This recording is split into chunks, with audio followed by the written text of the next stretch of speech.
ہم امن کی خواہش رکھتے ہیں، ہم چاہتے ہیں اس خطے میں امن ہو، ہم چاہتے ہیں کہ بات چیت ہو، لیکن اس خواہش کو کبھی کوئی کمزوری نہ سمجھے، اور یہ ہم نے پہلے بھی ثابت کیا ہے، اور خدا نخواستہ اگر کسی لمحے کسی کو کوئی مہم جوئی کا شوق ہوا تو یہ اس کو معلوم ہے کہ کس طرح کا جواب پھر چند لمحوں میں ہی آتا ہے۔ میں آپ کو مبارکباد پیش کرتے ہوئے اپنی بات کو ختم کروں گا۔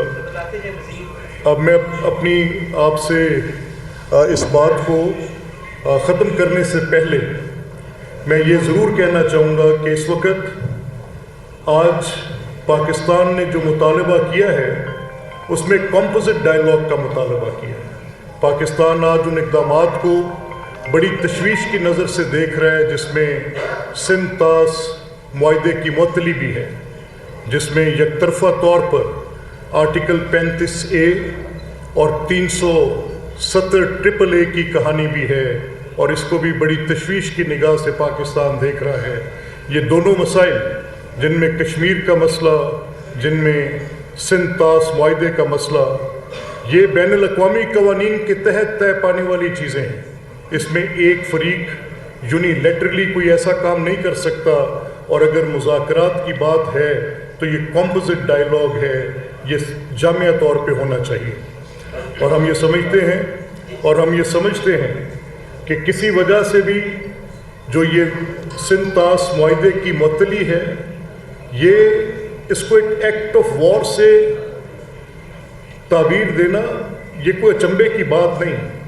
Water is life for me, میرے رائٹس ہیں، ایز رائپیرین میرے رائٹس ہیں، اور میرے وہ رائٹس جو ہیں وہ انٹرنیشنلی ایکنالجڈ رائٹس ہیں۔ وہ جو بائی لیٹرل ارینجمنٹ تھا ہندوستان کا اور پاکستان کا، وہ بڑا ٹائم ٹیسٹڈ تھا۔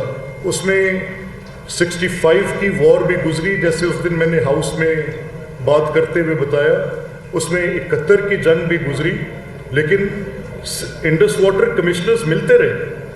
یہ بات چیت کہ ابھی اس میں سندھ طاس معاہدے میں ہندوستان ان کے اوپر کوئی ایسا ایکٹ یونیلیٹرلی کر سکتا ہے، وہ قابل فہم بات ہی نہیں ہے، اس کو سمجھا ہی نہیں جا سکتا۔ تو میں یہ سمجھتا ہوں کہ یہ جو انہوں نے کیا ہے یہ بالکل غلط کیا ہے۔ اور اسی طرح سے دہشت گردی کے متعلق بھی بات بڑی واضح اور دو ٹوک ہے کہ دہشت گردی اگر کسی نے جانچنا ہے، پرکھنا ہے اس بات پہ کہ دہشت گردی کے افریط کا سب سے بڑا وکٹم کون ہے؟ پاکستان۔ کسی اور خطے نے 90,000 کے قریب، کسی اور ملک نے 90,000 کے قریب اس میں لائف لاس نہیں کیا۔ یہ ہماری شہادتیں ہیں۔ 150 سے 200 بلین ڈالرز کی ہماری اکانومی میں اس کا امپیکٹ ہے۔ تو کس طرح ممکن ہے کہ جو یہ ہماری لاسز ہیں ان کو کوئی آسانی سے نظر انداز کر دے؟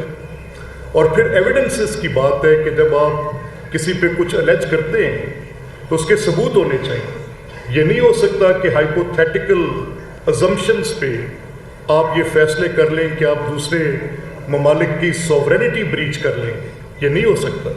آپ ان کے انٹرنیشنل بارڈرز کو کراس کر لیں گے اور وہاں پر جا کر آپ کوئی حملے کر لیں گے اور اس کے بعد آپ کو جواب نہیں ملے گا۔ نمبر ایک تو آپ کے جو پلوامہ تھا وہ بھی بالکل ایک فالس فلیگ تھا۔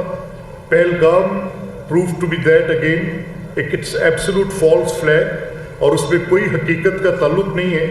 تو اگر آپ ریپیٹڈلی ایسے اقدامات کریں اور اس میں آپ کے سیاسی مقاصد چھپے ہوں اور اس میں آپ کچھ ایسی صورت پیدا کر کے آپ فنگر پوائنٹ پاکستان کی طرف کر دیں اور ایویڈنس دیں کوئی نہ، تو Pakistan is not a vegetative state کہ وہ بیٹھے یہ ساری بات کو اسی طرح سے وصول لے گا، آپ کی ہیجمنی تسلیم کر لے گا۔ نو سر، دس ول ناٹ ہیپن۔ تو جیسے میں نے کہا کہ یہ جو سندھ طاس معاہدہ، یہ جو کشمیر کی obligation ہے on all the relevant people، اور اسی طرح سے جو یہ دہشت گردی کا ایک ہندوستان نے بہانہ بنا کر بات کی، تو the facts could not be کوئی ایک بندہ تو اپنی مرضی کی بات کر سکتا ہے، کوئی ملک ایک موقف اپنی مرضی کا دے سکتا ہے، لیکن حقائق کو مسخ نہیں کیا جا سکتا۔ حقائق تو حقائق ہیں۔ and facts could not be altered. اس پہ ٹرمپ کی جو سازی ہے وہ بھی بتا دیں، اور ایک پارٹی کی طرف سے جو بیانیہ بنایا گیا وہ ملک دشمن کا، اس پہ بھی تھوڑا سا بتا دیں. نہیں دیکھیں، میں I would restrain myself from commenting on what you have said ملک صاحب. جو بھی دوست ممالک میری کیونکہ کچھ حدود و قیود ہیں بات کرنے کی، جو بھی دوست ممالک اس میں یہ فنکشن ہے at the best with the foreign ministry they can speak on it. اس پہ گورنمنٹ کو، اپنا فیڈرل گورنمنٹ کو بات کرنی چاہیے. میں تو آج فخر کے جذبات کے ساتھ، میں تو آج تشکر کے احساس کے ساتھ، میں تو آج ایک پراؤڈ سٹیزن کے طور پہ، ایک بڑے پراؤڈ پاکستانی کے طور پہ I am having the best moment of my life. میں آج بڑا پراؤڈ فیل کر رہا ہوں، میں بڑا ایلیویٹڈ فیل کر رہا ہوں. تو میں اسٹیج پہ کسی ایک شخص کی طرف سے بنائے گئے کسی بیانیے پر میں سمجھتا ہوں وہ ناحکمت اندیشی کی انتہا ہے. میں سمجھتا ہوں کہ وہ سیاسی کوتاہ اندیشی ہے. میں سمجھتا ہوں کہ وہ قومی حمیت کے خلاف باتیں ہیں. میں سمجھتا ہوں کہ اس کے ساتھ ڈیپنڈ کلیویج فردن ڈیپن ہو سکتا ہے، but I will not comment on that. میں I leave that to their own fate and wisdom, جیسا وہ کرتے ہیں. آج پوری پاکستانی قوم یکجا ہے، حکومت کی بھی لیے دعا گو بھی ہے اور فوج پاکستان کے لیے.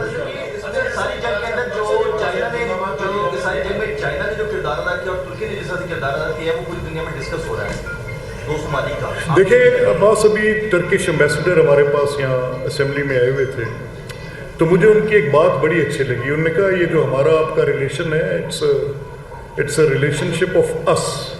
بڑی اچھی بات کر کے گئے. I really appreciate his coming over hair.